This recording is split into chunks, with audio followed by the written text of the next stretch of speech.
Do not come. I'm gonna come. Do not come. I'm gonna come. I'm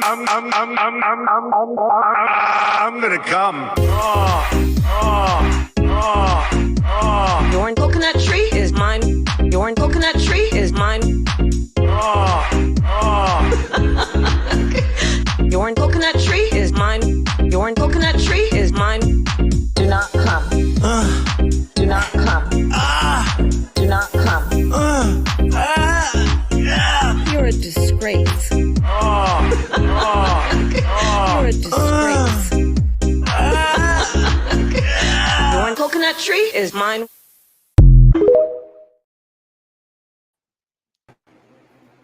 And welcome to another live edition of The Legacy Right. I figured y'all would get a kick out of that, whether you're watching live or you watch the replay, because that's the truth. Do not come, as Kamala said, because we have some shit shenanigans going on in these U.S. of A. states, especially down in Springfield. So people are eating cats, eating dogs, chopping up ducks' necks, but supposedly it's all fake news. I don't know. So, but welcome to The Legacy Right. I am the legacy of Jennifer and Kaiser, as it says in my bubble. So I am Zachary Kaiser, joined tonight. Instead, this is Andrew Joseph, aka Sean Collins of BudsnReality. Andrew couldn't make it tonight. Sadly, he had to work his day job, aka his night job. He got called in. Quit your job, Andrew. Is he working or is he getting a toupee? Because you're always talking about him getting a toupee. So is he getting fitted for a toupee or is he working? He says he's working, but you know what? He might be getting a toupee. Who knows? Sorry, Andrew. I had to do it, dude. Zach does it to you all the time. I had to chime in on it. I mean, to be fair, I mean you're covering it. You're covering your baldness with you need to stop. Look, man, this is the baldness. This is it. But we're gonna wear a fedora because it's Friday night. It's Friday night, and you want to look cool, like Mad Men. I want to look like the guy who's shooting Tommy guns out of his 1920s, Ford. Oh, you're gonna go way back. We're going gangster. I like it. Yeah, we're going gangster. We're gonna go back to the days of the northern Indiana, southern Michigan, Chicago people. All them bank robbers. Banksters, and they're everywhere, and they're still relevant. The banksters are still relevant. Yes, I'm saying banksters, by the way. I'm not drunk. Or maybe I am. But anyways, we are saying banksters because that's what they are. They are controlled gang members, just as the state. I mean, I like it. Instead of calling, they're banksters, they're gangsters. Everybody's a gangster. It's a mafia. It's one big giant mafia. Well, it's funny. It's always blue and red, right? It's always blue versus red. Well, that's like blood versus Crips. It's gangster shit, dude. Ice-T's been calling that out for decades now. Ice-T also joined them, though. No, he didn't. But what? The joke is he was a gangster rapper. You remember Cop Killer, the album, and now he plays a cop and for like the last 20 years. On the USA show. I can't remember what it's called. But yes. Law and Order, SVU. I mean, somebody throws millions of dollars at you, you might be doing some Law and Order too. You know what I mean? Hey, it's given him 20 years of a career without having to do much. Of course, he still does his own thing. I like his he's like a heavy metal rock. Actually, it sounds more like death metal in my opinion. Oh no! Oh my God, we could talk about this. But we might as well talk about this. We might as well. Ice-T was a rapper from the late 80s. Well, I mean, he's still rapping, by the way.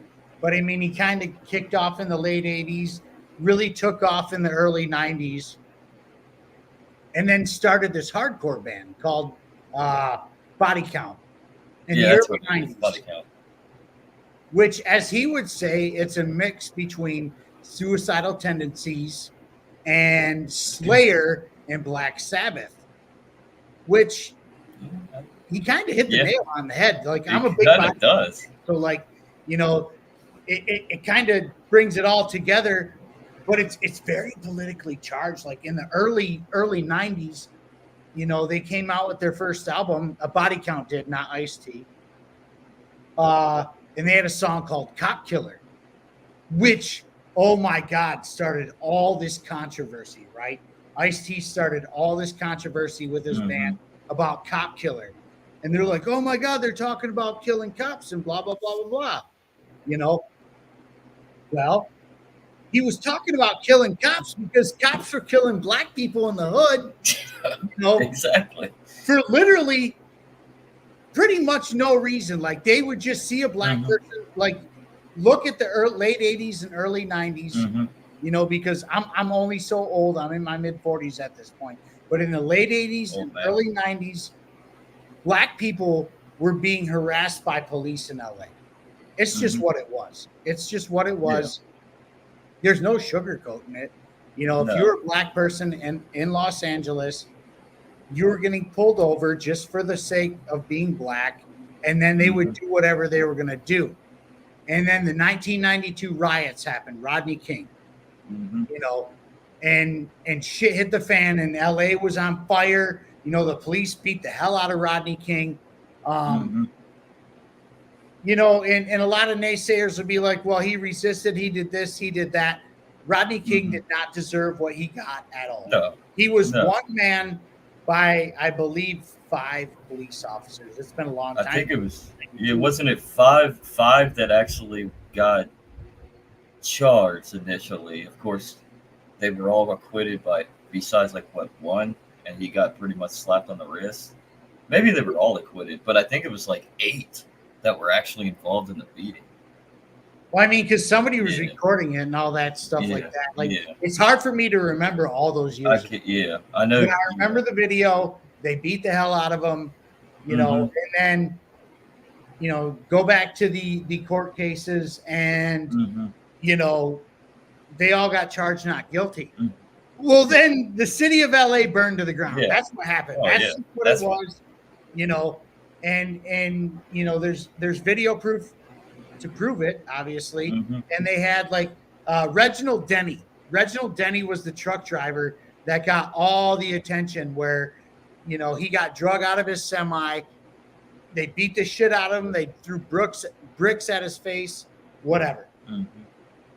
You know, not whatever, but like, this happened. The city of Los Angeles was on fire, you know, and at that point, like, it was funny because that was the time where, like, the United States government was really trying to shut down rap music or gangster rap or whatever you want to call it, or even Two Live Crew. Me So Horny. You know what I'm saying? Like, trying to shut those guys down for, you know, being lewd and crude and whatever. But they were also trying to shut down gangster rap, quote unquote, because you know, it was inciting violence and talking about police brutality and stuff like that, which wasn't necessarily true. They were just speaking the truth about what was going on in their communities during that time. You know, that was the whole thing. And then the LA riots happened after the Rodney King thing, and then all of a sudden, the U.S. government was begging to talk to, like, hip hop artists. Well, like Easy, Easy and Eazy-E, and Easy actually got invited to George H.W. Bush's like White House ball. That's why Ice Cube wrote "No Vaseline," and he's like, "I never got invited to the president," you know, or something like that, something along those lines. Which Ice Cube wrote one of the best diss songs ever because of that. You know? I would probably still say that is the best diss song because he destroyed all of them. Yeah, Ice Cube was just a menace during that, you know, because he was part of the whole NWA thing. Not to get into all the hip hop stuff and stuff like that right now, but I mean, it's kind of relevant with P. Diddy at this point. Yeah, what is up? What's your what's your take on that one? Like, what is this? Is this another Epstein scenario, or is this just all distraction from going to possible war with Iran? It's a little bit of both. Yeah, it is a little bit of both, because even Tupac warned us about P. Diddy in the 90s. He did. Mm-hmm. Tupac warned us about Diddy in the 90s. It's probably why Tupac. And then, you know, 50 Cent actually tried to warn us about Diddy in the early 2000s. Nobody took to it, you know. Mm-hmm. But when Eminem warned us, he has that. Eminem did warn us. Yeah. Yes. So, like, the whole thing about Diddy, do I believe it? Yes, 100%. Yeah. Do I believe it? Oh yeah. Because, like, as much as we want to say the feds are stupid, right? The feds are stupid. So we say they're not that stupid. Puppet. They're not just going to raid somebody. So the feds are not just raiding somebody's house just because they're feds. They have something. They have to. Are you saying that the raid on Donald Trump a few months ago was reasons they had something? So well, I mean, if you're a politician, everybody has something on you. Yeah. So yeah, 100%. Yeah, it's just insane how 2024 is unraveled, because you've had Donald Trump. They're obviously trying to take him out, the intelligence community. Then you have this Diddy situation 4 years after Jeffrey Epstein goes down, and all of a sudden you have Diddy pretty much proving that it's more than just political. It's all in the bounds and hoops of music and Hollywood. I mean, everything goes deep. So it's pretty fascinating. It's what a time to be alive, honestly. It's insane to be alive right now. Actually, I would have never thought in my 44 years of life that we would ever come to this point. But I thought that when I was in my early 20s when 9/11 happened, you know. And ever since 9/11 happened, it's always one story after another story after another story after another story. It doesn't end. Nothing ends.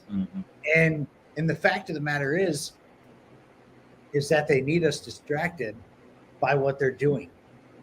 You know, they want us distracted by what's going on with P. Diddy, instead of people making plans on shooting Donald Trump's plane down.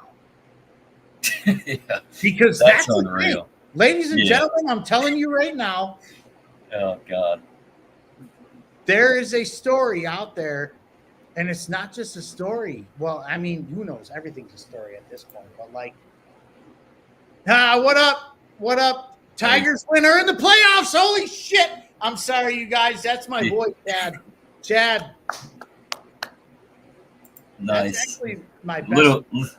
That's actually my best friend who just chimed in there. So thank you, Chad Parks. Oh, thank you. Oh. Chad, I love you, man. Sorry about that. Nobody knows who you are anyways. But, you know, the fact of the matter is, this is a very, very successful podcast. You'll be fine. But, dude, like, all these things are happening at the same time. It's like Diddy gets busted. Trump's getting shot at. Trump's getting shot. They're shooting at his plane, or they want to get on his plane, or whatever it is. You know what I mean? Like, I think we need to be focusing on what is real rather than the distractions. Like, anything that's coming out in the media right now is most likely a psyop. Well, it's interesting to say that this Diddy shit comes out, and next thing you know, we have American troops going back to the Middle East, positioning around Lebanon and Israel, all over this Hezbollah and Iran shit. They're actually being deployed now. There's videos of it. We know what's going on. They're sending people to Israel. Before I go on my rant, I need to let you guys know real quick. I'm not an anti-Semite. I actually love Jews. Jews are the chosen people by God. Mr. Zach is a Jew. By blood. I'm a Catholic. I mean, you kind of got the nose, by the way. I'm just saying. you know. I do. But Yeah. like I couldn't escape it. but like hear me out. When a lot of us people outside of the box are speaking out against AIPAC and the Israeli alliance between the United States and them, it's not because we're anti-Semites.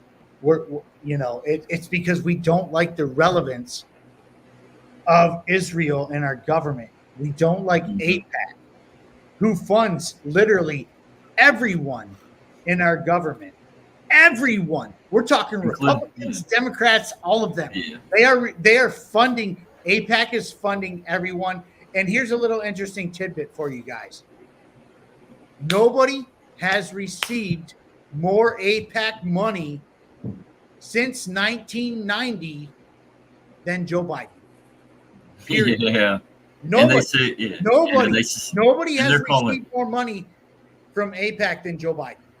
And they're calling the narrative right now for the right is calling the right, the Republicans, whatever you want to call them, is to call the left, the Democrats, the Hamas, the pro-Hamas people. It's like, give me a break, man. Have you seen how much campaign? You can go look it up. I mean, how much money that Kamala Harris is getting? Joe Biden. I can send you. I have something I can send every one of you who is receiving AIPAC money. And also, AIPAC is running deep in my state, Michigan. Haley Stevens is getting a bunch of AIPAC money. Gary Peters is getting a bunch of AIPAC money. Alyssa Slotkin is getting a bunch of AIPAC money, which is funny. Alyssa Slotkin was a CIA agent during the Bush and Obama years. Surprise, surprise. Wow. I mean, they always say George W. Bush was just a Northeast Democrat. But the fact of the matter is, it's not about like the actual Jews. Like the people in Israel are great. Like I don't have a problem with the people. I have a problem with government. I have a problem with every government. It's not just the Israeli government. I have a problem with the Palestinian people government or whatever, Hamas, whatever you want to call it. I have a problem with the United States government. I have a problem with every government. Have you not seen this? Fuck the state. And to top it all off. And communism is demonic. Seriously. That's government. Government is communist, inherently communist.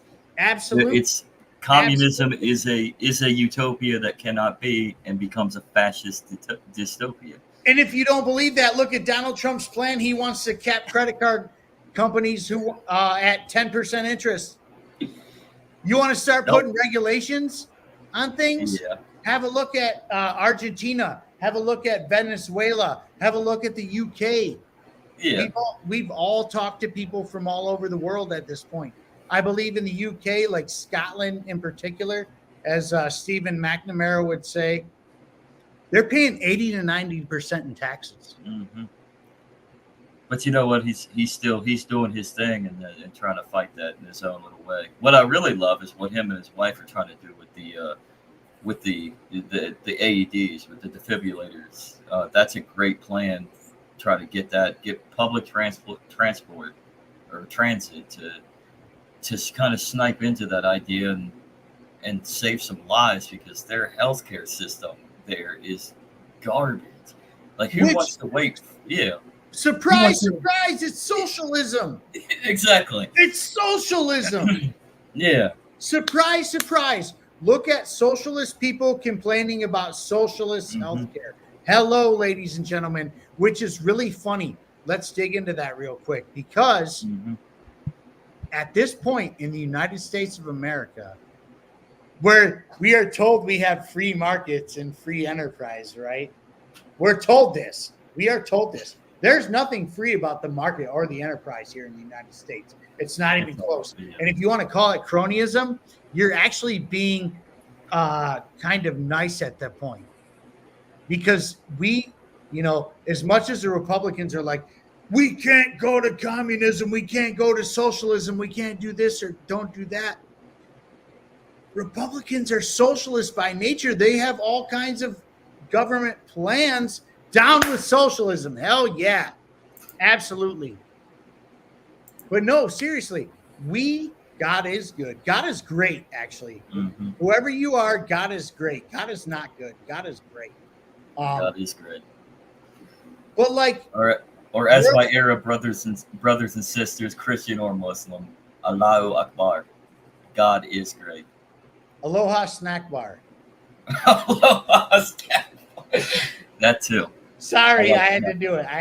I like snacks too. But no, like seriously though, like there is literally a government plan for everything, which is socialism at this point.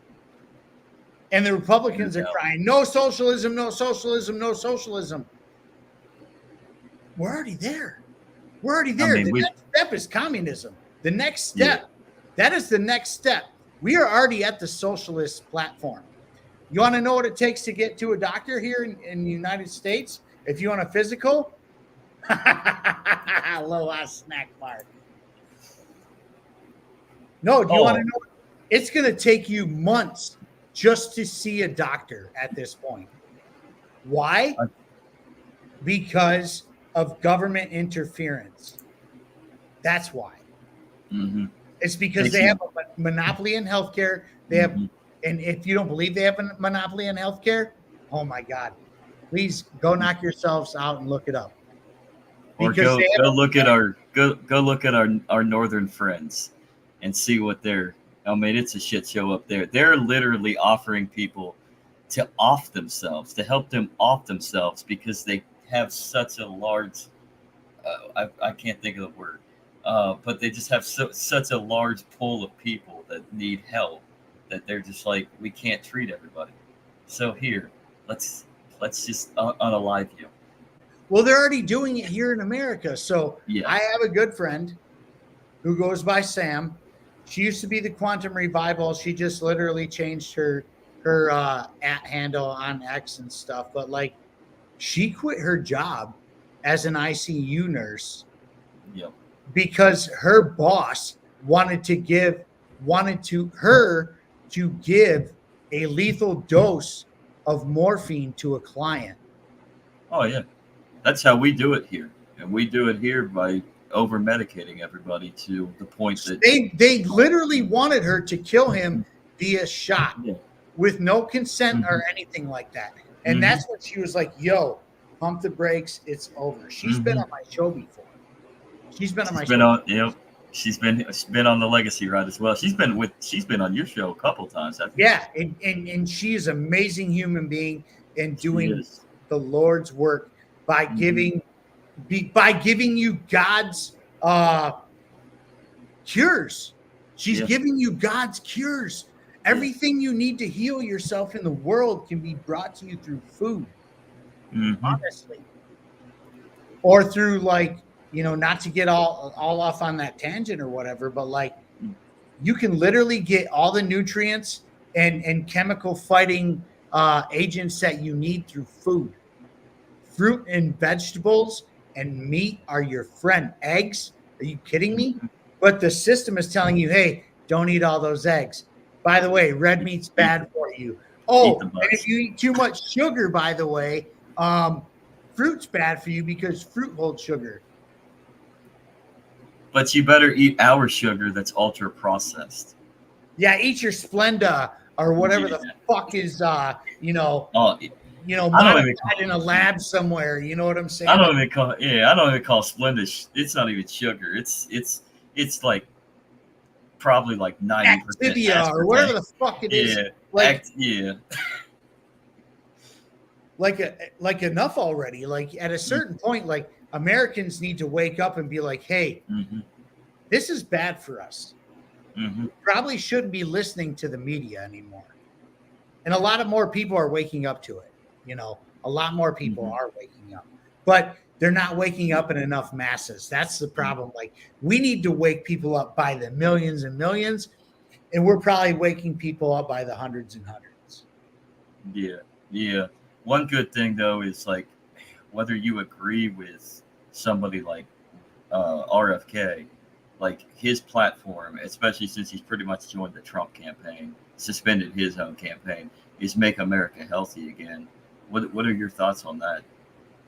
When it comes to that, I'm very on board with that, actually. RFK had some great things to say about the health industry, about the vaccine industry, about like health in general. We need to take care of ourselves. And look at the guy. He's in great shape. He's an old man. RFK's an old guy. He's well into his 60s. And my dad's age, I believe. I think it's like fantastic shape. He's in way better shape than I am by far. You know? Yeah. And so, like, it's hard to not take that seriously. My problem with RFK was never that. Like his stuff about the vaccines and our healthcare system and stuff like that. He was on point 100%. I'll give him that. Like he was great on that stuff. Mm-hmm. But he's a gun-grabbing climate freak who wants to ride Israel's pole.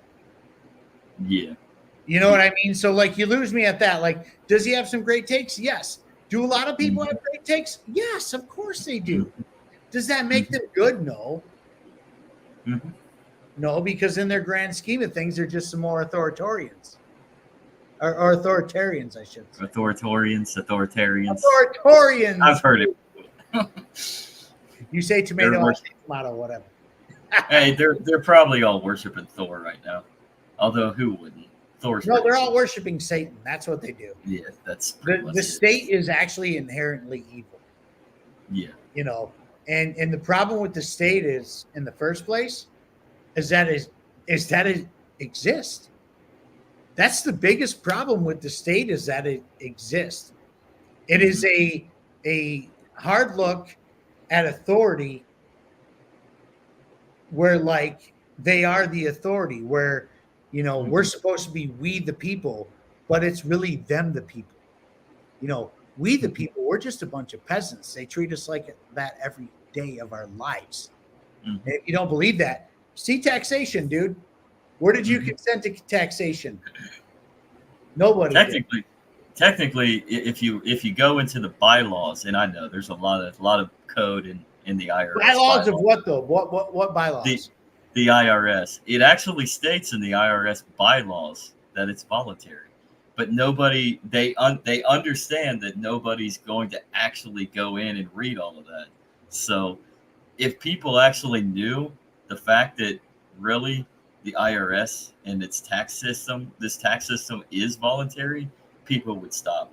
But they don't ride that. If they did, if people knew that you could voluntarily divorce yourself from paying taxes, paying income tax, I mean, allowing the IRS to literally fuck you, I mean, people would probably just stop paying taxes altogether. But they ride on the level of distraction, and that you as a normal peasant, you need to work, survive, raise your family. I mean, you're not going to pay attention to that. So you're just going to comply, pay your taxes, and then get whatever little bit that you get back if you're able to get a refund by January, February, March, April, or whatever every year. But technically, the IRS even says it's voluntary. Technically, there is no law that says you have to pay taxes. There is not a law at all anyway that says you must pay taxes. But there is a law that says if you don't pay taxes, you're in deep shit. Oh, yeah. Yeah. Which is really funny because it's an oxymoron. It's like jumbo shrimp. You know what I mean? Well, it's just like the Prohibition Amendment. There's two of them that repeal each other. They had to repeal the first one in order to get rid of the law altogether. But I mean, why? Like, what's the point in having two amendments to show that why did you pass it in the first place? It's just all smokescreen. What's the point of having amendments at all, really? Yeah. Because in the grand scheme of things, our rights do not come from government.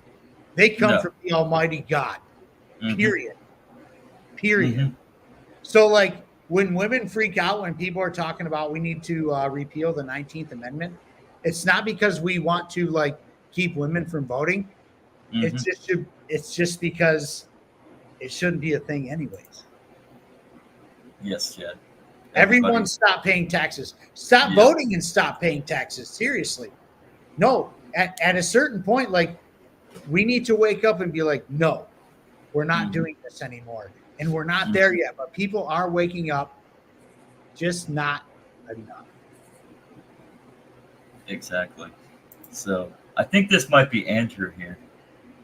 It seems like it's Andrew. I'm a big fan of yellow cake myself. I'm sure you are. I'm sure you are. I'm going to not say that on live because I'm going to be in trouble, but I see you. Like yellow. I see you, Andrew. I like yellow. It's good stuff. You know, yellow cake. But like, I know. Here we are, 2024. It's an election year, right? The censorship is real. The psyops are real. They're literally trying to kill their opponent, by the way. The Democrats are trying to kill their opponent over and over and over again. Not only have they shot him, there was another time where there was gunfire near him. And then there was another time after that they played off big time. That, shots fired, near the Trump rally. And then all of a sudden, everybody's like, oh my God, more shots, more shots. Oh, that was just a training exercise nearby. Yeah. Why in the living fuck are you having training exercises nearby a presidential candidate's rally? Riddle me that, please, for the love of God, riddle me that. Because it's all Iran. It's Iran spies. They're training. Wow, you sound like AIPAC right now. That's what you sound like. Is AIPAC. Yeah, it's all Iran. So we need to save Donald Trump from Iran. We'll give you. Come on, Donald. I'm here to give you more campaign money. All right, in 20 years. In 20 years tops, the legacy right's going to pay Donald Trump's campaign. Well, seriously though, man, like, when does it end? When does it end? When does the crazy end? Because it's not going to. It's never going to end until it's never going to end. Stand up. And the news cycle gets crazier and crazier and crazier and crazier by the day. I'm of the belief right now, because of the theater that's going on in the world right now in Ukraine, and what they're trying to attempt in the Middle East with Israel and Hamas. That's the distraction. The war, they're trying for a regional war with Iran. And then you have the United States in disarray and chaos. I really think that the dystopians, or as Alex Jones would say, the globalists, are trying to set up not only a military industrial complex, another military industrial complex scam for money, but also it's a control of resources, as in the breadbasket. Ukraine, Iran, and the Midwest of the United States. Those are the three breadbaskets of the world. And where is all the chaos right now in the world? The Middle East and Eastern Europe. Number three, I think they want us in a civil war. They one for martial law purposes. They've been begging for civil war for 4 years now. Actually, longer than that. Probably like at least 8 years. Since Trump took the office in 2016, they've been begging for civil war. It doesn't end because we are constantly renegotiating the terms of our society every 4 years. And there needs to be no more negotiations. This is the problem. We need to get the fuck out of the Middle East. We need to get the fuck out of Europe. Stop spending our goddamn money over there. Stop sending our goddamn kids to die over there. And wake up and be the United States of America again. We are not the United States of fucking Ukraine. We are not the United States of fucking Israel. I'm tired of my goddamn tax dollars, which I'm self-employed, by the way. I get fucked every time. They don't even spit on it before they fuck me. Oh, your tax dollars goes to the old people, though. They just print the money for Israel and Ukraine. Well, no, because our tax dollars don't even fund the government anymore. No, it doesn't. Do you people realize our tax dollars do not fund the government whatsoever at all anymore. It's over. By the time they steal our money, which is exactly what it is, they're stealing from us. They're extorting it, whatever you want to call it. It's gone. It's spent. So what they do to fund the government is print more money to devalue your fucking dollar. So every time you go to the fucking store, you are being robbed every time. And it's blockchains. Yeah, blockchains. Absolutely exhausting. It's tiring. A lot of us are getting sick of it. At a certain point, men in the United States, toxic men, toxic masculinity, our men are going to have to stand up and be like, enough of this shit. We're not doing it anymore. We need to get on DC's doorstep. Oh, yeah, I just said that out loud, by the way. We need to get on DC's doorstep and start arresting these motherfuckers. Oh, you're nicer than me. I wanted to just go to their doorsteps and just poop on every one of their doorsteps. Go to their doorstep, snatch them up out of their offices, and arrest these motherfuckers for not only treason. That's where you start, is treason. All of them in DC, all of them, minus Thomas Massey. He's been pretty fucking cool on this shit, honestly. He's probably the only. Yeah, he's the only one there. Massey. I used to think Rand Paul was part of that. Not so much. He's part of that whole bullshit too. He plays the game. Rand plays the game. I think Rand does play the game. He is not his father. God bless Ron Paul. Seriously, God bless Ron Paul. Rand Paul is not his dad. He tries to be. He's not. Thomas Massey has kind of been somewhat of a voice of reason, right? Thomas Massey is basically Ron Paul 2.0. At this point, seriously. But like, we need to be men and get on DC's doorstep and start snatching these motherfuckers out of their office and arresting them for fucking treason, crimes against humanity, and war crimes. Immediately lock these motherfuckers up. Enough. Or we need to go to what Andrew's saying here. This is a function of our system because we do not have a consistent identity. He's right. We don't have a consistent identity. We've never had a consistent identity. Our identity, and now let's go to Mike Decentralize's idea. Our identity is nullification and succession, if we want to really put into it. So rather than go to DC, I know we want to go to, they want us to go to DC. They want us to do a real January 6th because that's when they take us down. We need to get rid of the federal government. We need to divorce ourselves from DC. We even need to maybe divorce ourselves from many of our states. And we need to start local. We need to start building around those localities that we live, making relationships, start self-sustaining with ourselves on our own realm, and building relationships with people that we can trade with in the future if we have to. And then on a political perspective, build our own community governance scenario that can pass certain ordinances that nullifies laws, and literally succession. Yes, which I am totally on board with. I am totally on board with the township liberation, the decentralized revolution. I've been talking about it on my show for well over a year at this point. You know, I've been talking about this shit forever. The problem is look at what's happening to Florida right now. Ron DeSantis is like, oh, we're Florida and we're free and you don't get to tell us what to do. Yeah. That state is flooding right now and they're going to be begging for federal money. Yeah. And they probably won't get it. Just like Trump with Puerto Rico, it's going to be Biden, Kamala with Florida. Well, and that's the thing. Like, not only is he, that's happening, but like he's trying to keep the second Trump shooter, in his house and not give it to the feds. They're not going to let that happen, dude.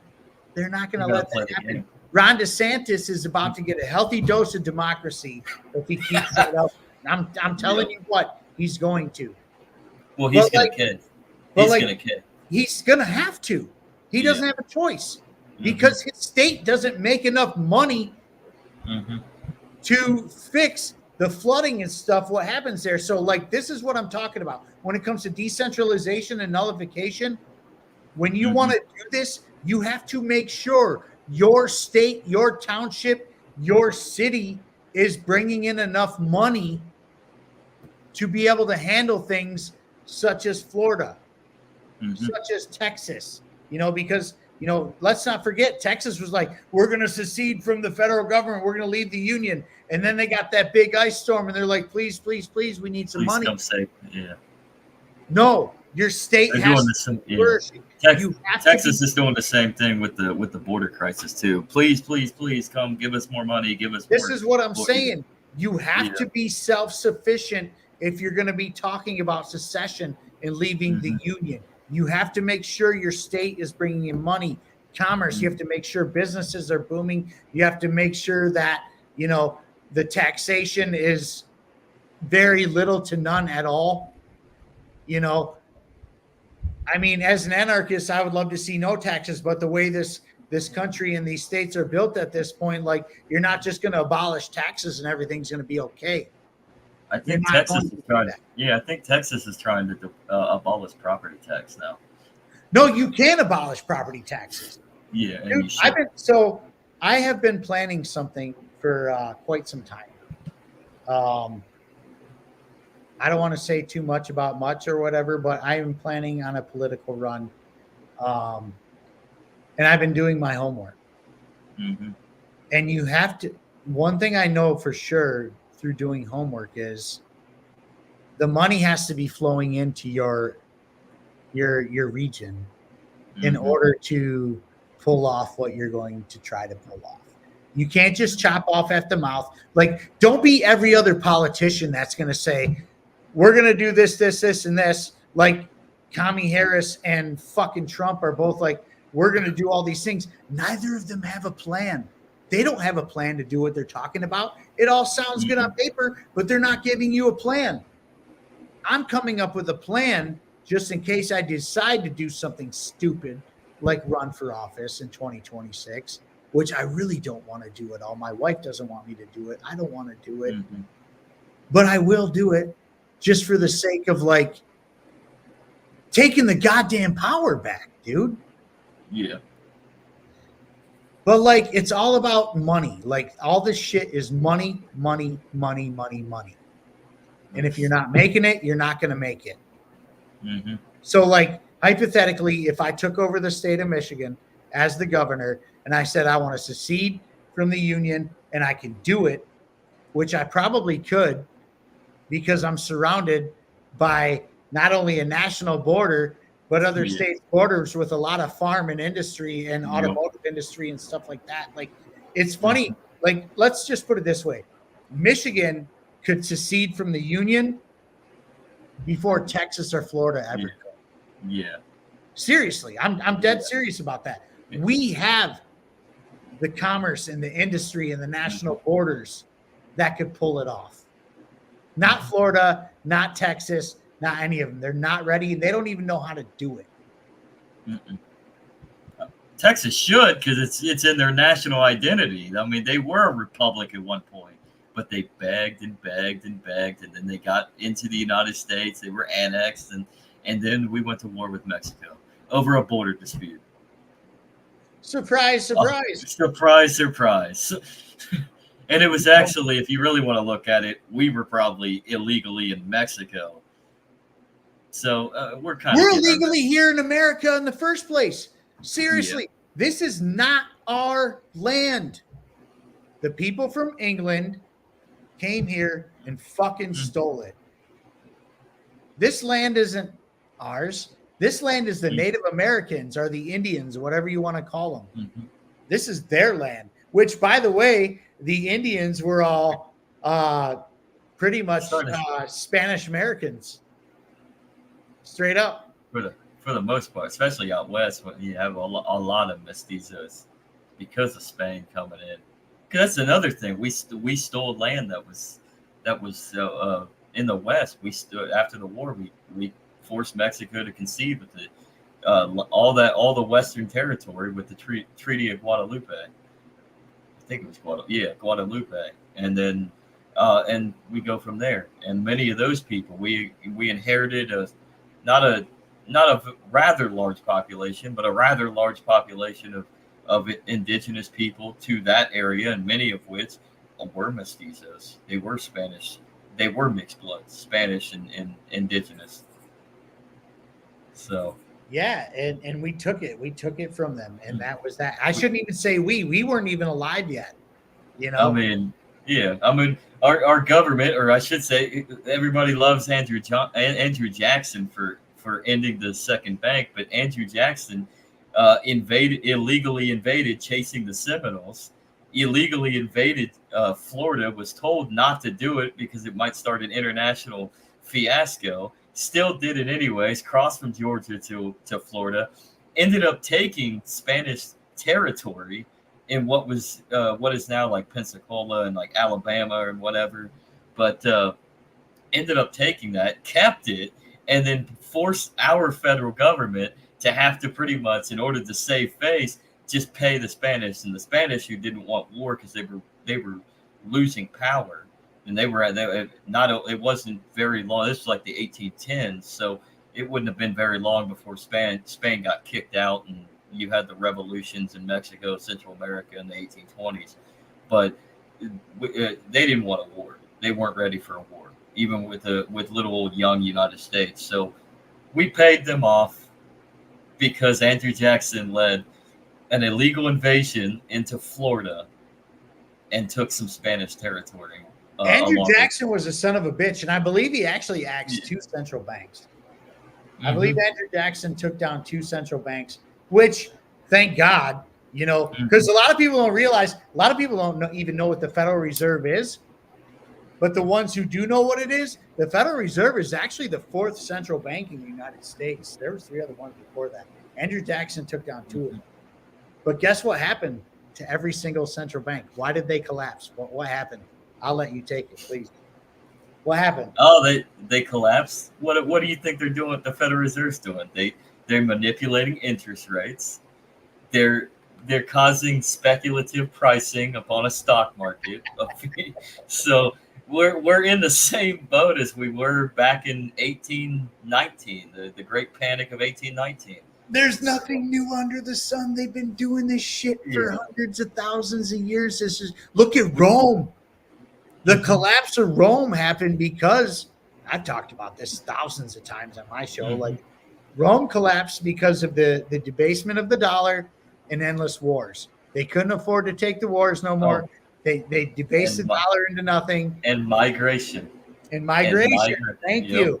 Enforced migration, I should say. Sounds eerily familiar, doesn't it, you guys? Yep. Doesn't it?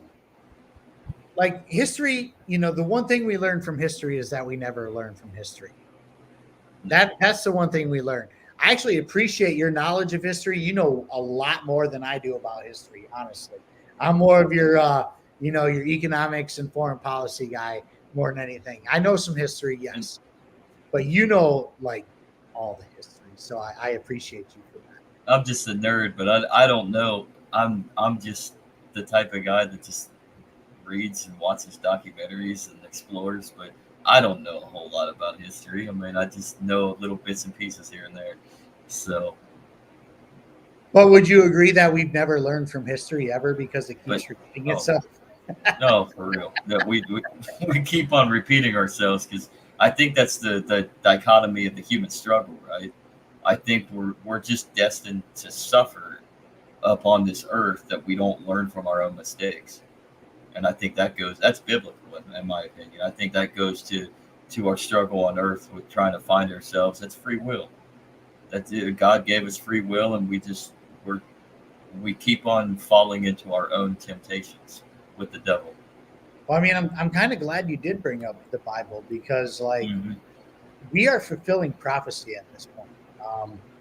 We really are. And for the ones who aren't believers, there's a lot of talk in the book, where the end of times are going to be wars and rumors of wars, one world government, one world currency, and also, the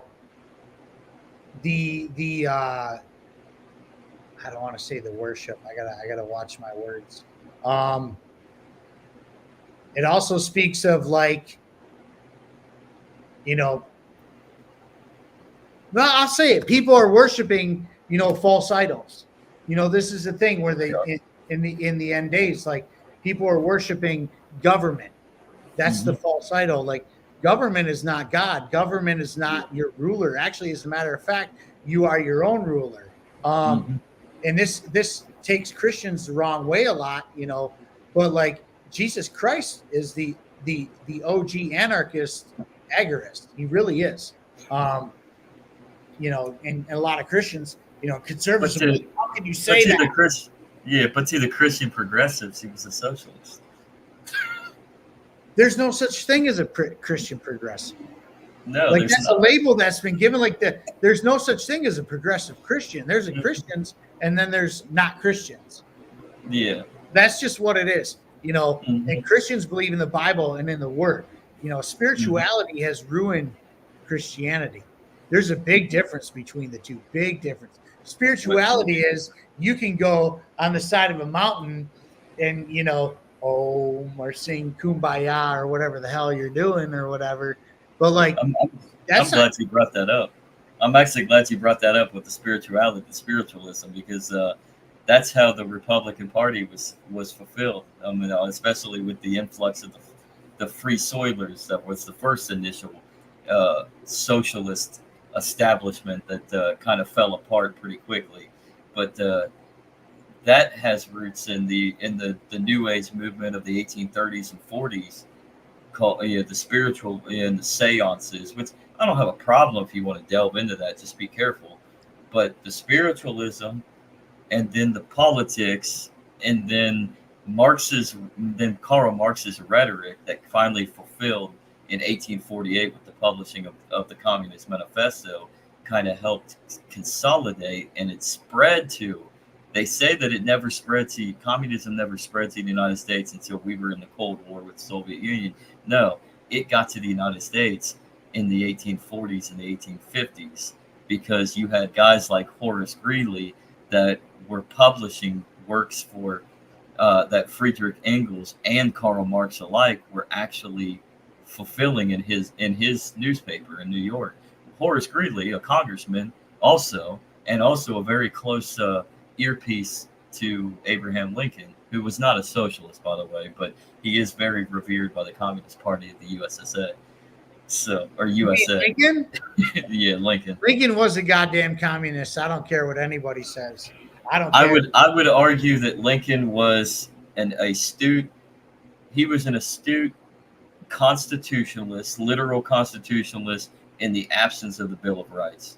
He needed to get rid of those Bill of Rights to make the Constitution stand for what the Hamiltonians wanted to fulfill, because it was the anti-federalists that kind of snuck in, like James Madison, who wasn't really an anti-federalist, but he was kind of a moderate when he was writing the Constitution. He and some of the anti-federalists were able to slip in this Bill of Rights and say, hey, the Constitution is not going to pass unless we at least give something to individuals. So they snuck it in, but of course the Federalist wing, the Hamiltonian wing has been trying to distinguish the authoritarianism that the document gives, the centralization, I should say, that the document actually presents a guideline to all their life.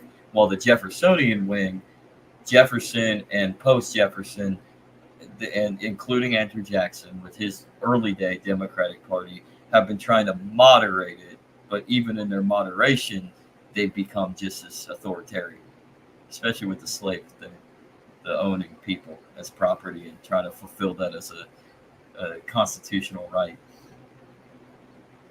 But wasn't Lincoln celebrated by the Communist Party? Because I'm pretty sure he was. He was. Yeah. He was. I'm almost 100% sure. But I would also say Lincoln was probably more of a fascist, but so was Stalin. Stalin understood that true communism. Well, I mean, but that's the thing. Like, fascism leads to communism every single time. But there is a distinct difference between the two. So, like when Republicans are calling these Democrats communists, well, they're kind of right, but I think they're more fascist than anything at this point. Mhm. But like the Republicans are also fascists. It's like it's so crazy because Corporate money. you know they want to enforce their own fascism in order to call the other fascists. It's so crazy, and people are buying into it. They're buying into it by droves. They're literally saying they're cheering it on.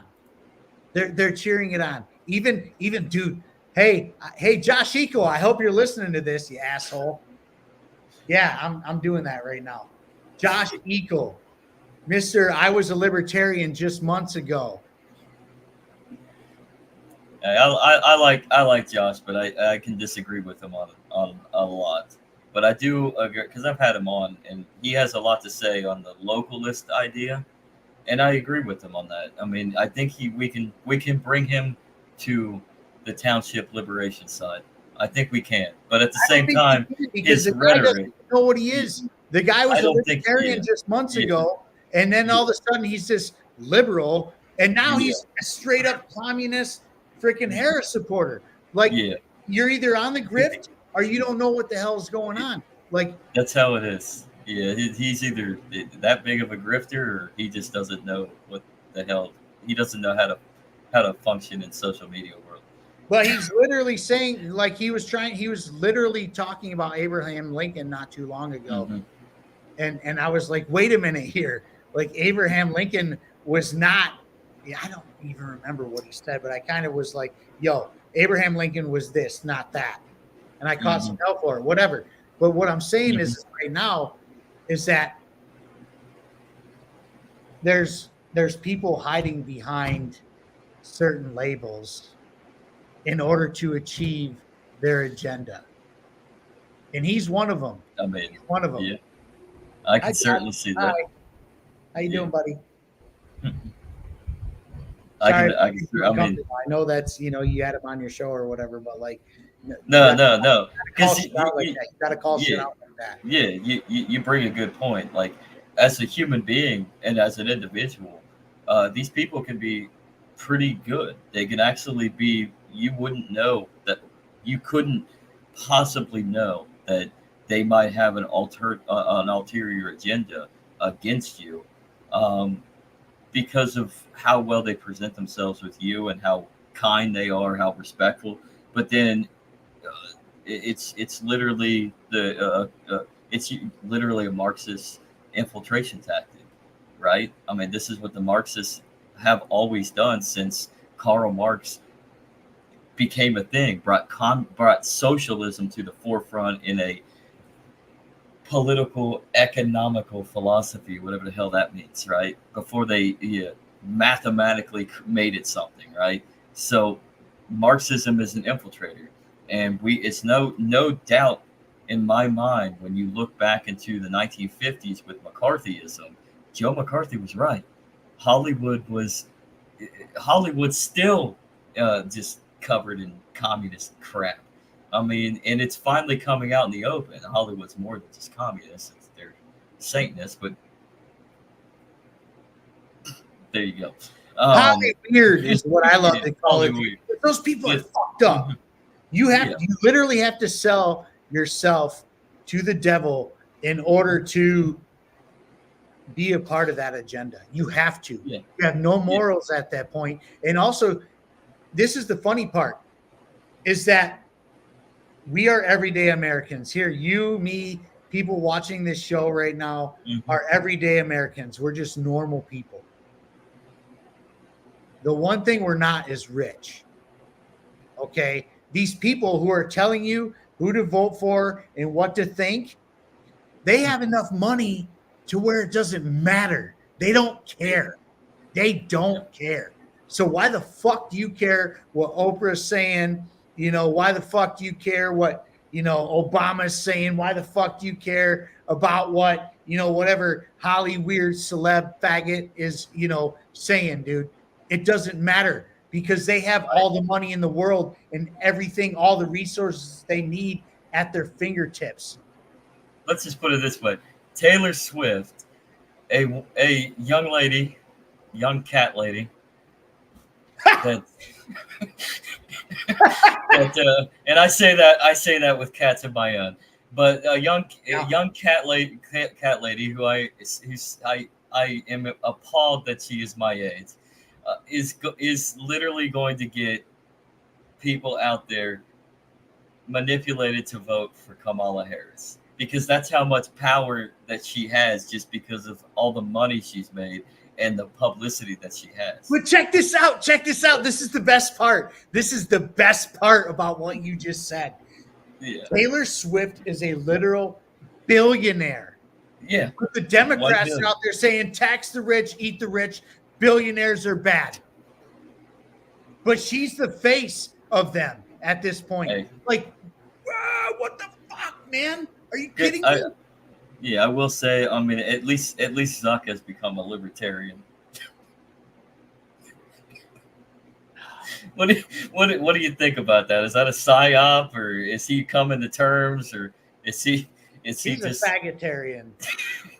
That's what I'm calling him. There is no way in hell the guy who was giving the FBI all our information and suspending all of our accounts for the last 4 years is all of a sudden a libertarian. He is on the grift hardcore. He is on the FBI. You know, he's the FBI's best friend. And now he's going to say, oh, I'm this libertarian. So all of a sudden people on Facebook are going to be like, well, you know what I mean? Exactly. Whatever.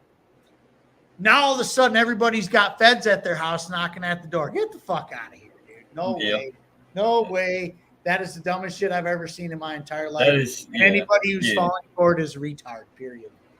There's a reason for everything. And honestly, I think that just opens the door to he knows the jig is up, and he understands that, hey, maybe I can get people to trust me again by saying I'm on your side, and then the next thing you know, we have more surveillance going on with Facebook, more NSA.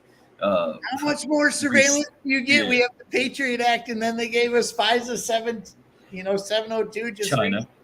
Like, are you kidding me? He's just gonna send it all to China and Russia, since we're all since the narrative right now is we're all Russian bots. If you're we're Russian propagandists, Russian bots, this, that, or the other. I'm Mm-hmm. sorry that we don't cater to your blind following of government religion, but by the way, Putin has a legit beef, and I'm not a Putin sympathizer, but he does have a legit beef. Eat that shit too, Mm-hmm. by the way. You know, he only warned the United States and everybody else in NATO to stay the hell away from his borders for like well over a decade. Yeah, we did that for so long, right? And now all of a sudden he's the bad guy, but the United States can drop bombs all over the Middle East and in parts of Europe, and everything's fine in parts of Africa. But hey, they're not the bully. Everything's fine. They're doing it in the name of democracy. Freedom. You know, we're going to bring everybody some democracy. And Ukraine is it was never a corrupt state since the fall of the Soviet Union. They were happy-go-lucky.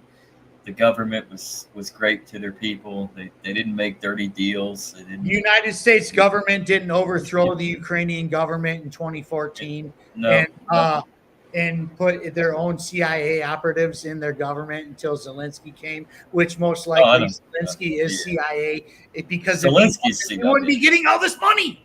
Yeah, Zelensky's CIA, but I don't think it was CIA operatives that were put in government, but the CIA put literal Nazis in the government, literal Banderite Nazis. Oh, you mean kind of like our own government? Look up Operation Operation Paperclip. Yes, Operation Paperclip. Knock yourselves out. If you don't believe Nazis are in our government, knock yourselves out. If you don't believe Nazis are in our government, look at all the people who are involved with the WEF, the World Economic Forum. They're they're world builders. The Nazis were not defeated in World War II. The Nazis were actually probably victorious in World War II, but the leadership had to go. I mean, just think about it. Speaking of Trump being assassinated, right, or attempting to assassinate him, Hitler. They were trying to assassinate his own members of his own party. Attempted to assassinate him 40 times. That goes to show you where we're at in our country. So, I mean, not only are we a banana republic because of all the corruption and all the shenanigans, like Eric Adams is being indicted by the federal government because he most likely went against the grain of the narrative with the migrant crisis. That's probably the real reason why they decided to investigate him for corruption. Does he deserve to be investigated, indicted, charged for corruption? Oh, of course, but not in this manner. Does Trump probably deserve to be indicted? Probably, but Absolutely. not in this manner. Anybody who's worked in D.C. outside of Thomas Massey needs to be arrested. When I'm talking about we need to go to D.C. and arrest them, we're talking citizen arrest because the FBI is not going to do it. The CIA is not going to do it. None of the three-letter acronyms are going to do it. It's going to be citizens who have to do it. And we need to drag their bitch asses out of the Capitol, I should say, and lock them up. That's what needs to happen. Effective immediately. We need to lock them in their homes. For decades, they have been stealing our money and giving it to their friends for decades, dude. Think about this, bro, because you're a millennial, right? You're in that millennial crowd. Sadly, I'm a Gen Xer, dude, and I'll tell you what, us younger all of Gen X, really, but you know, the younger Gen Xers and the older millennials were the ones to really feel the impact of 9/11. We were the ones to really feel the impact of the 2008 nonsense. I'm talking about the Nazis. And this is what they're doing right now. What they did to us in 2001 that led us into 2008, because it all ties in together and we don't have enough time for all this. But like, they're doing the same thing verbatim to our friends' children that they did to us. And nobody's saying a goddamn thing about it except us and people like us. We have to speak up. They literally destroyed our generation. They literally, dude, think about this. We were the ones in 2008. We're all trying to get our lives figured out. People were graduating from college and stuff like that. We're trying to get careers. We're trying to get houses. We're trying to find, our way through life. You couldn't. There was no jobs. Inflation was insane. Gas prices were over $4 a gallon. They bailed out all the car companies and the fucking banks, dude. Holy shit, man. Which in real free market capitalism, there's no bailout, guys. There's no bailouts. Your business fails, that's a wrap. That's it. It's over. You failed. Sorry, not sorry. You didn't make it, dude. But in an American economy, some companies are too big to fail. We can't have that looking bad on our economy. No, let them fail. And they're going to do it again.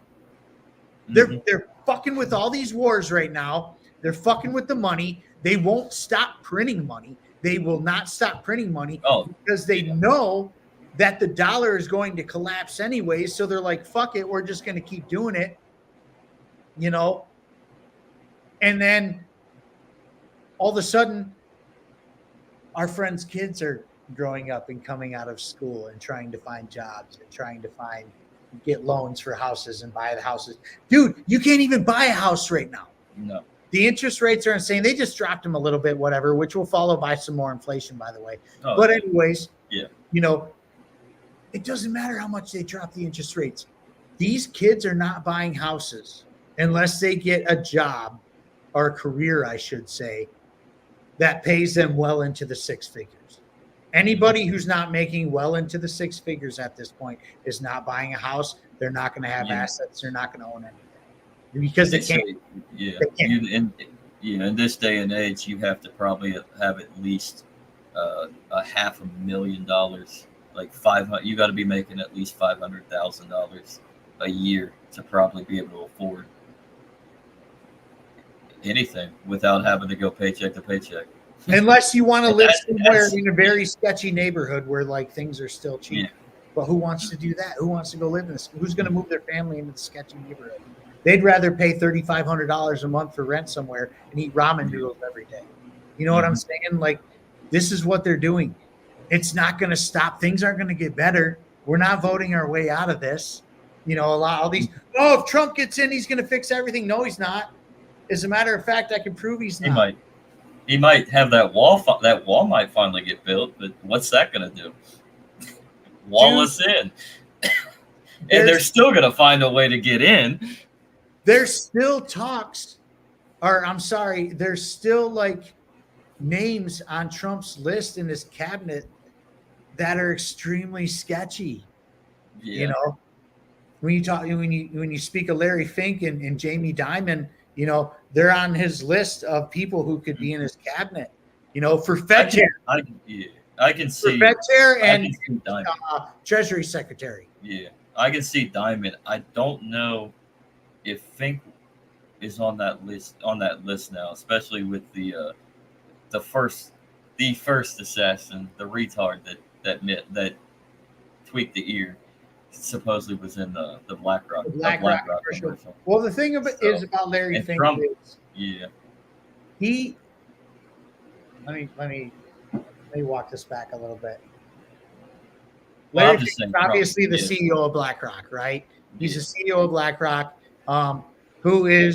BlackRock is literally pretty much in charge of all of it.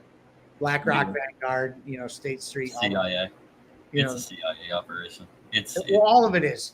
But even that there was even an inkling of him being a part of Trump's cabinet is terrifying. Mm-hmm.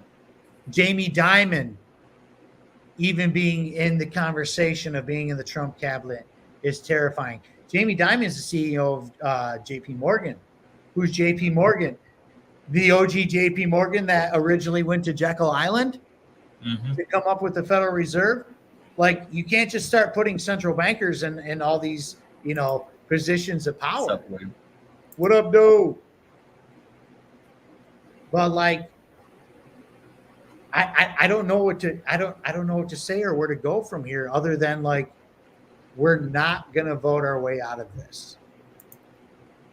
The best thing we could do at this point is what you were talking about, is localization, nullification, decentralization, parallel economies, alternative currencies, make black markets great. The black market is the only free market, you guys, period. Black and gray markets. Explain the gray market. I might need to be polished up on that. Let's just say in the society that we live in today, where the government restricts certain facets of the market, the black market is for the most part your drugs, your guns, that type of stuff, right? And then there's other disgusting ordeals. Well, what about your farmer's market? You're buying from the local farmer? That's the black market as well. That's the gray market. The gray market is your goods from your farmers, livestock, etc. Your real stuff, your real stuff you need. Everybody, you need your guns, but the gray market is the sustainable economy for what you need to actually be able to live. So that is your what Conkin calls it. Yeah. So that's what Conkin calls it. Okay. So you have a black and a gray market. The black market, that's what's sketchy about the black market, though, is because you can have a mix of nefarious ordeals going on, and in a unregulated economy, it can go red, which is exactly what the government wants it to go, because then it gives the state all retribution to go after the said black market and the gray market, all the underground markets, because the red market is where the market goes violent. So that's why red market of it. Yeah, blood. I want any market outside of their market. That's what I want. Whether it's black, gray, blue, green, whatever. I don't want to be a part of their market. Their market is not sustainable. Their market is actually not fair to the common people. We call that the white market.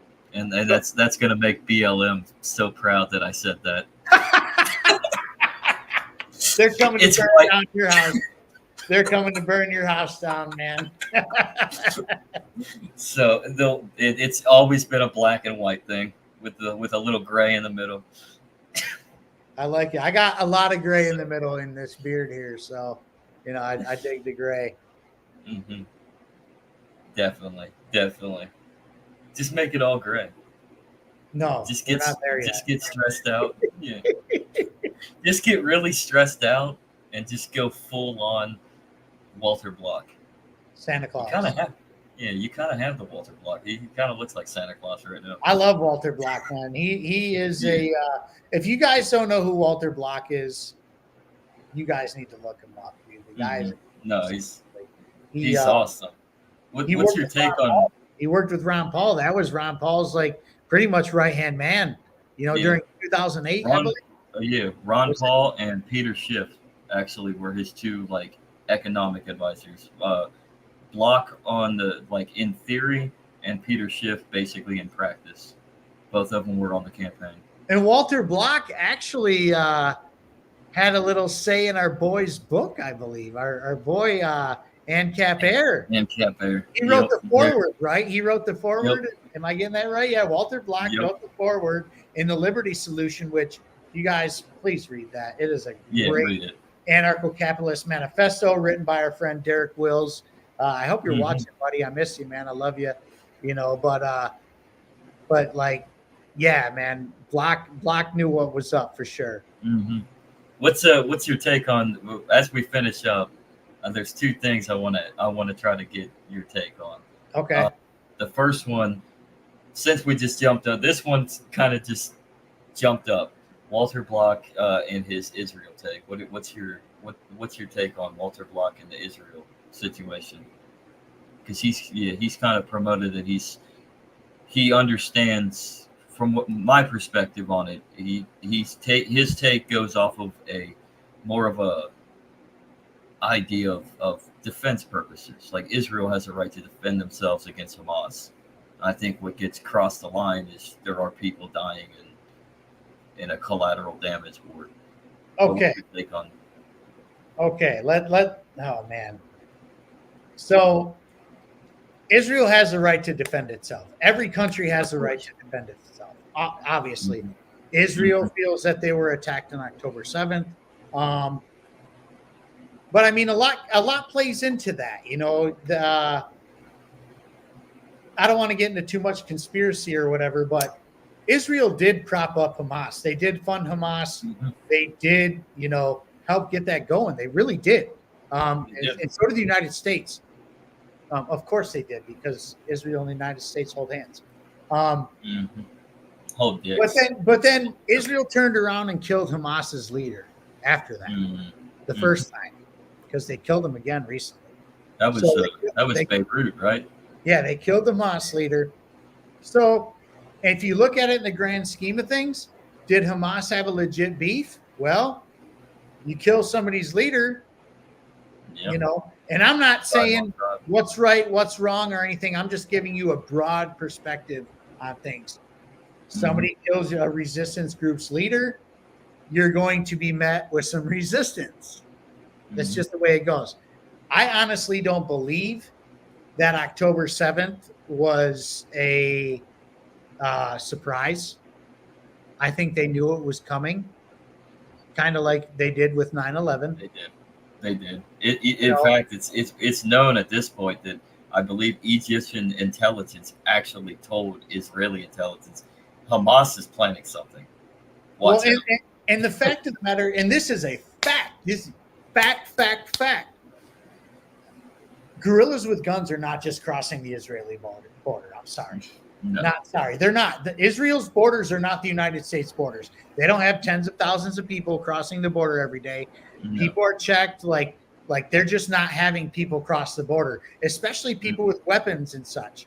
So there's a lot to be said about that.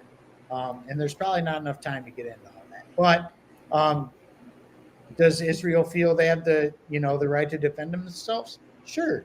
If they were attacked, sure. Any country that is attacked has the right to defend themselves. I'm a big fan of self-defense. Like if somebody tries to break in my house, I'm going to defend myself. Period. Yeah. So that's how they're taking it. Fine. Mm-hmm. Whatever. If October 7th was legit and everything, aligns with all that, Sure, they have a right to defend themselves. My problem is the United States doesn't need to be involved with that. It's none of the United States' business. These are not our borders. This is not our fight. This is not our war. The problem is with all that is what came out later. Hamas actually attacked Israel on October 7th with U.S. weapons. Yeah. From Afghanistan, no doubt. That's not no. Well, no, probably. no. Well, you gotta think that's part of it. I mean, the right would love that narrative. But yes, we're funding both sides. I mean, and some of the weapons. Always funding both sides of the war. We've been doing it for decades. We were doing it when I was a kid. They're doing it now. We were funding while we were fighting the Taliban. We were funding the Taliban. So we were giving them weapons to shoot at us. Yep. Literally. Yep. The deal was the United States to put up military bases in Afghanistan. We had to give them weapons and money. Okay. Mm-hmm. And then all of a sudden they're shooting at us with our own weapons. Like, are you kidding me? Just like, hear me out, dude. In the 1980s, I bring this up a lot. The 1980s, there was a war between Iraq and Iran. This is where it gets funny. Saddam Hussein, right? In Iraq, goes to war with Iran. I can't remember who was their president at the time, but they go to war. Mm-hmm. We were literally funding and giving weapons to Saddam Hussein during that war in the 80s. Guess who was giving money and weapons to fucking Iran during that time? Israel, by way of the United States. Ever heard of the Iran? Yes. Yes. Yep. So, by the way, all of a sudden, Iran and Israel, these big, these big enemies, they have a big beef or whatever. But at a certain point in the 80s, Israel was funding them and giving them weapons. Mm-hmm. Okay? It has to stop. Like, United States foreign policy is gross. And the Israeli involvement in our foreign policy is gross. Like I said, I don't hate Jews. Biblically, I love the Jews. I have to love the Jews. It's an order from God to love Jews and Israel. But I do not have to respect their government. I don't respect any government. I don't respect the United States government. I don't respect the Israeli government. I don't respect the Hamas or an Iran or a Taliban or, a Hezbollah or anything like that. I don't respect any type of government whatsoever. Yeah. They're a murderous regime to, enforce some kind of agenda on their own behalf. Enough already, as Scott Horton would say. Mm-hmm. Provoked. It's all provoked. It's all provoked, dude. Yes. And it's always the United States provoking it. It's always the United States provoking some kind of something so they can go and force their ways, which, by the way, it's the central bank. They want to enforce some sort of, compliance so the central bank can go in there and give these countries money with an astronomical interest rate. And when they can't pay it back, they just keep bombing them to keep them subservient, because most likely they have something they want. Why were we in Afghanistan for 20 years is because they were bringing opium across here. They were trafficking drugs from there. There's no surprise there was a big heroin epidemic during Afghanistan. 2 + 2 = 4, right? Yeah, that was a pharmaceutical one. But they were also mining lithium in the mountains. That's why we were there so long. We needed their lithium to, get the battery operated bullshit for all the cars and the phones and all the shit that we use. That's why the smartphone just doubled. Once Apple released the first smartphone in 2007, it skyrocketed. We stayed in Afghanistan. It's like $1,500 for a fucking iPhone now. For a phone. A phone. I think that might be price gouging. I mean, probably. Probably. And some inflation. But yeah, that's my take on Israel. There's so many factors that go and that are involved with all that stuff. and I feel like a lot of us, get pegged as anti-Semites when we're like, hey, this is wrong or whatever, what they're doing. But it's not that we hate Jews. It's we hate the relevance in our government and foreign policy. I love the Jews. Actually, some of my best clients are Jews. Honestly, like I paint houses for a living in real life. That's what I do. I'm not a podcaster full time. I paint houses. A lot of my clients are Jews. I don't hate them. I love them. I love everybody. They probably pay the best too, because they're Jews. No, Oh. Stop it. Never mind. Well, there's the stereotype. That is. But anyways, next. So, no, that's awesome though. I mean, really, human beings are human beings. So, Yes. And I mean, we're all individuals. We all have our quirks, ticks, and the last thing that comes to my last thing that I want to get your take on is how do we? It goes to the title of this: faith and culture on the edge of dystopia, right? So, how do we utilize faith and culture? How do we adapt and innovate our culture, or lack there of culture? I don't think we really have a culture in this country because we're so diversified. We always have been. But how do we use faith and culture to grab us from falling off the edge, 6 feet from the edge, like the Creed song? I love Creed. Actually, they're I had a time where I loved them very much, and it's nostalgic now when I hear them. They come on the radio, I crank it up or whatever. I'm not like going out of my way to listen to it, but if I hear a song, I'm like, yeah. That's like me with Godsmack. I'm not going out of my way to listen to them, but if I do actually turn on the radio and it's blaring, I'm jamming out. Right, but like as far as that goes, like Jesus Christ is the answer to everything. Mm-hmm. All of our answers is in the big book, in the Bible. Honestly, like. I'm a Christian. I'm a God-fearing man, and I'm a firm believer in Jesus Christ. But really, Jesus is the only way out of this. When everybody's like, Trump 2024, or Harris 2024, or Chase Oliver 2024, or, Jill Stein, whoever's running for president at this point, like, I'm Jesus 2024. He's the only one who's coming to save us, honestly. There's no political party. The Libertarians aren't coming to save you. The Republicans aren't coming to save you. The Democrats are definitely not coming to save you. So, really, we need to put our faith in Christ. We're not in this battle that we're in right now isn't a Republican and Democrat battle. This is a good versus evil. This is Christ versus demons. And the only way out of it is Christ, and a lot of people, the nation as a whole has really damned Christ to hell. They have, you see it every day. There's bad talk about Christians, and a lot of Christians don't do themselves a lot of favors. Let's be honest here. Like Christians, especially Catholics, they don't do themselves a lot of favors when it comes to like getting a message out. They're more like, hey man, if you just don't, if you don't do my thing, you're just going to be damned to hell. No, you got to educate people. It's education. It's love. It's be more loving, invest in people rather than investing in yourself and your own agenda. We need to invest in ourselves and others. And I don't mean it money wise. We just need to have some faith in humanity and, community, like Christ wanted us to have. Like Christ wanted us to be, a big community and love and kindness and don't hurt people. Don't take their stuff. Don't violate private property.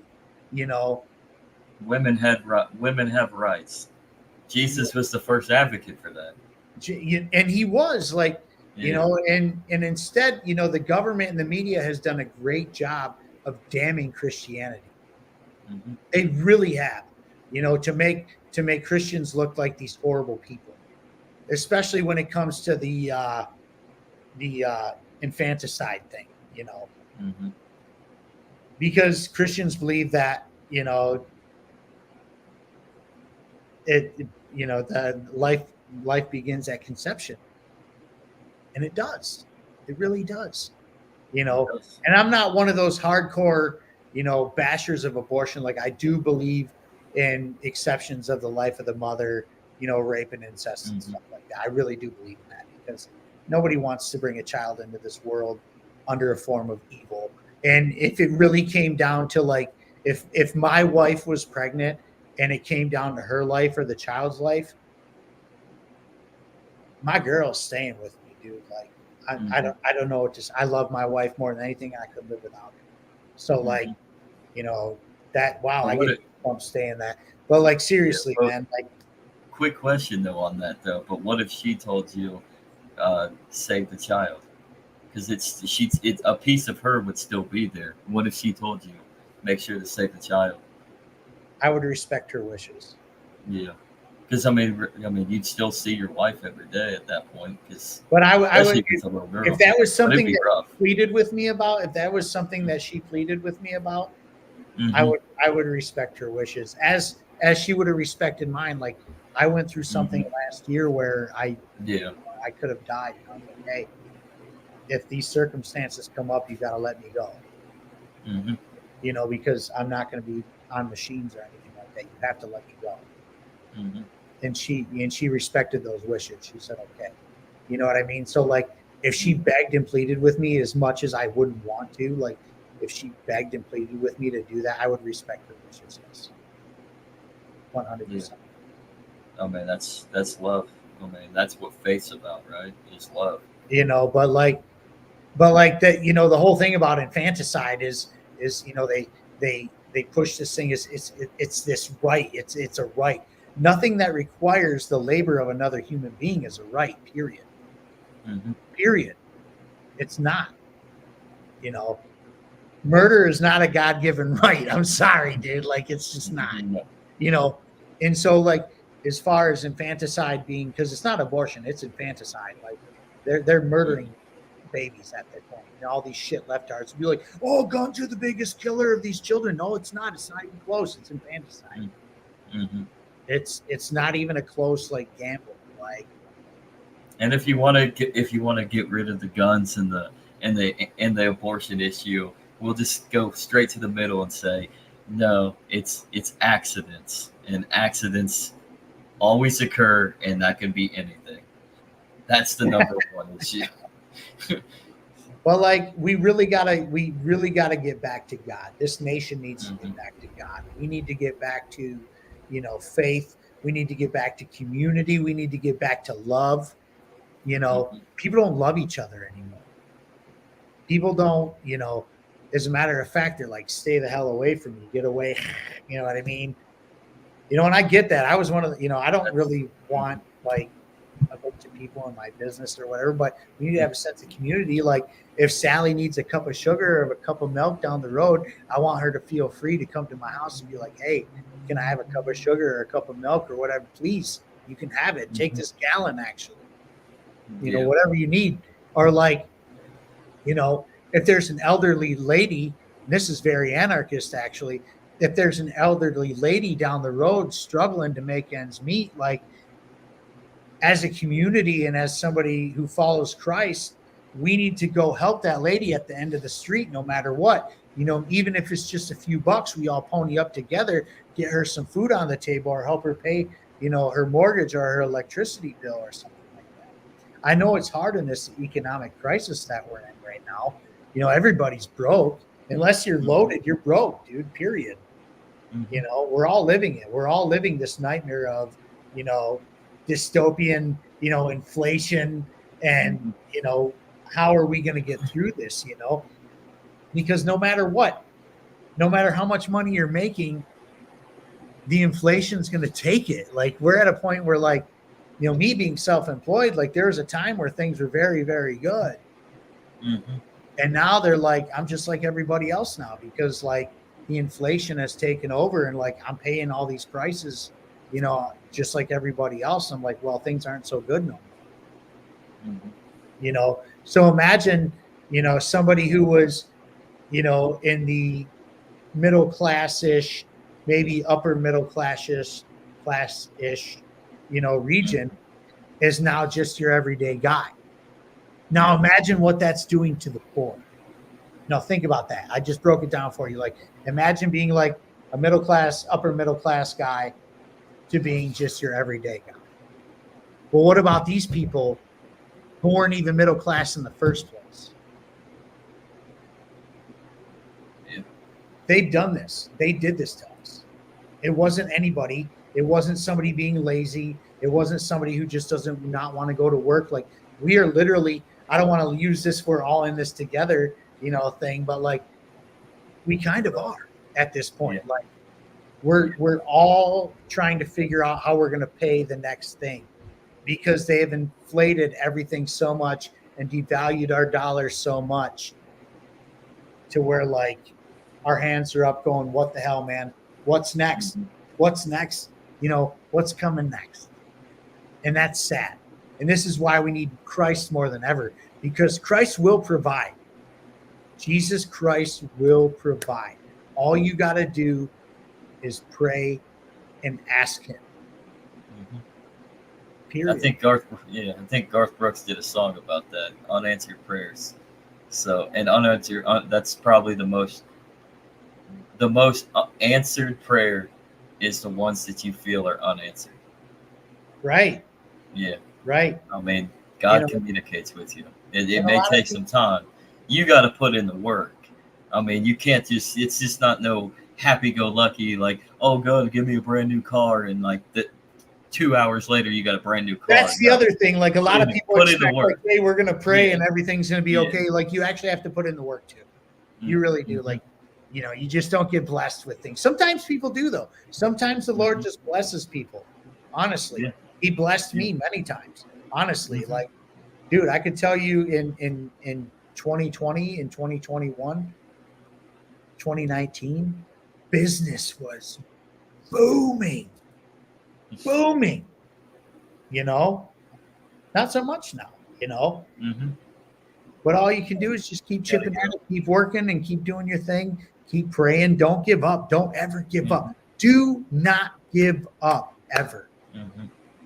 Ever do not give up. Don't. We're all too good for that. We need to stay alert, stay awake, get up off your ass and go do things and be productive and help people. It doesn't take much to hold the door open for somebody. It doesn't take much to let somebody in traffic, as much as that sucks sometimes, because you're in rush hour, you're like, damn it, I gotta get to work. You know what I mean? Like, just let them in, dude. Instead of saying, instead of getting pissed that you're stuck in rush hour traffic, I mean, you're stuck there anyway. You're stuck there. Know what I'm saying? Just say, I mean, actually, my therapist said this. There's 6 words that you can say in order to instead of getting mad. I forgot them already, but effectively, so I'm gonna wing it off of it. But the words that you should say instead of getting mad and cussing out a storm and even using God's name in vain, saying, "God damn, no," like, God, help me through this. Just say, or I'm sorry, God, I'm just really ticked off right now. So, and that'll keep you just in a calming manner. Just say something calming. I mean, I forgot the 6 words that he told me, but to the effect of that, that's what it is. Just say something like real calm and sincere, just a short little prayer, and that'll keep you level-headed, and then you can get through the rush hours. Like, you can't. Rush hour. You can't. You can't get away from it, especially in today's day and age. Everybody wants to they're getting to work or wanting to get home. You want to know what somebody told me? I actually work for a guy who subs me to work sometimes, and he's a hardcore Christian. That guy loves the Lord more than anybody I've ever met in my entire life, outside of like pastors, honestly. The dude should really be a pastor. But he said something to me that really struck me just recently, actually, the other day. Because I told him sometimes I can't sleep in that. I just can't. I'm up 2-3 o'clock in the morning and I can't go to bed. Mm-hmm. And he said to me, just start thanking God. Don't just start praying for this, that, or the other. Just thank him for what he's given you. Mm-hmm. And I was like, man, wow, okay. And that really struck a nerve with me. So last night, I was up at 3 o'clock in the morning. I couldn't get back to sleep. I just started thanking God. I said, thank you for my house. Thank you thank you for, my wife and the things I have around me, and that I have food in the fridge, and lights on and stuff like that. I just started thanking God. I was out within the matter of minutes. So sometimes you should just be thankful for what you have, instead of praying for things that you want and or need. Just be thankful for what you have. Mm-hmm. That really, really, really, struck, a chord with me. It really did. And faith isn't perfect. Nothing in this life is perfect. We are not perfect, but we should strive to be more Christ-like every day. We're never going to be Christ, but we can strive to be there. That's all I got. That's beautiful. I mean, you're right, and to leave you with that on a positive note, to all this negative dystopian bullshit that's in this world that we're living in right now, all a distraction. I mean, Philippians, hold on, that's pitiful. Oh, Philippians chapter 4. I have it. It's on my cross. Philippians 4 verse 13, and simple put, I can do all things in Christ. So with that, thank you again, Sean, for jumping on board, taking and being Andrew Joseph for a night. So Andrew, I'll take my hat off for you. I hope your toupee is getting fitted in nicely. It's going to be a very nice toupee. I heard he's going to look like Ozzy Osbourne. pre Alzheimer's and probably other issues, but yeah, it really does. It takes a strength in you to go through Jesus. Just accept Christ and then work hard. So, but with that, Sean, to lead off, why don't you? I'm going to give you the floor actually at this point, and I'm going to let you plug away. Well, you can find me at BudsnReality. Buds, letter N, like Guns N' Roses with the letter N, not Buds and Buds in Reality. Everywhere, whether it's X, Insta, Facebook, TikTok, whatever it may be, you can find me there.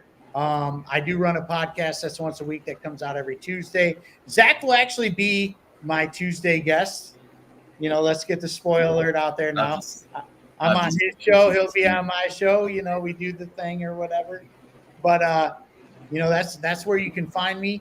I will probably be one of the most radical shows you've ever listened to. And I don't mean that like rad, man. I mean, like, no, we're based and we will say the things that most won't. And we are honest and unmerciful about everything that comes with the state.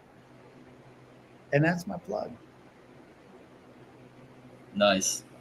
That's a hell of a plug to a hell of a promo to go off on. So, but with that, don't miss next Tuesday's show of BudsnReality, as well as last Tuesday's show, which was an awesome show, where you go into some real life shenanigans. So I'm not going to spoil it. Go check it out. Real life stuff. And every Tuesday, check out BudsnReality, as well as every Friday night at 9 a.m. or 9 a.m. I'm tired. At 9 p.m., The Legacy Ride is now live, as you can tell, right here on YouTube and Twitter. So, or X. Sorry, Elon. Not sorry, really, because he still got a WEF shield in the Twitter sphere. But he still gets government subsidies. But he does pay them back. That's the difference. He does? He does pay them back. Oh, okay. Yeah. I'll take that. So, okay. Yeah. So, but with that, this is the Legacy Right. I am the legacy of Jennifer and Kaiser. That's my main man, Sean Collins, from BudsnReality. F the state. F it all. only in Christ's name, and work hard. And with that, let's go ahead and get on out of here, Sean. And for those who missed the clip at the very beginning, let's give them the clip. Give him the clip. I'll give them the clip. So Do it. So peace out, y'all, and enjoy the outro. Do not come. I'm gonna come. Do not come. I'm gonna come. I'm gonna come. Your coconut tree is mine. Your coconut tree is mine. Your coconut tree is mine. Your coconut tree is mine. Do not come. Do not come. Do not come. You're a disgrace. You're a disgrace. Your coconut tree is mine.